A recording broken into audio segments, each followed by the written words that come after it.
महागणपती कृषी मराठी यूट्यूब चॅनलमध्ये सर्व शेतकरी बांधवांना स्वागत आहे। तर आज आम्ही सोयाबीनच्या प्लॉटमध्ये आहोत। तर सोयाबीन चांगल्या पद्धतीनं येण्यासाठी व चांगले उत्पादन घेण्यासाठी कोणती लागवड वापरावी ही माहिती आज मी तुम्हाला देणार आहे।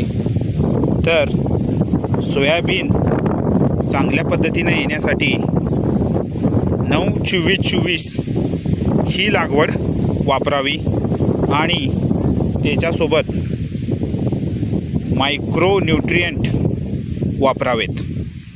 मायक्रो न्यूट्रिएंटमध्ये ferrous sulphate, zinc sulphate, boron आणि मॅंगनीज हे खूप महत्त्वाचे घटक आहेत। तर हे घटक आपण मायक्रो न्यूट्रिएंट म्हणून वापरावेत आणि त्याच्यासोबत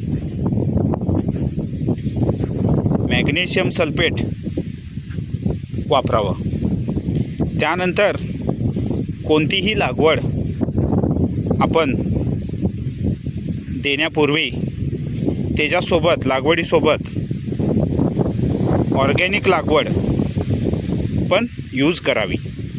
ऑर्गॅनिक लागवडमध्ये निंबोळी पेंड येते किंवा वर्मी कॉम्पोस्ट म्हणतो आपण, गांडूळ खत हे मिक्स करून त्यानंतरच आपण लागवडीचा वापर करावा। तर ही ऑर्गॅनिक लागवड वापरल्याने जमिनीची ताकद वाढते। तर ह्या पद्धतीनं जमिनीची ताकद वाढवत आपण पीक आणि पिकाचं उत्पादन घ्यावं। तर ही लागवड आपण सोयाबीनच्या वाढ होण्यासाठी वापरावी। तर भेटूया नेक्स्ट व्हिडिओमध्ये। थँक्यू, धन्यवाद।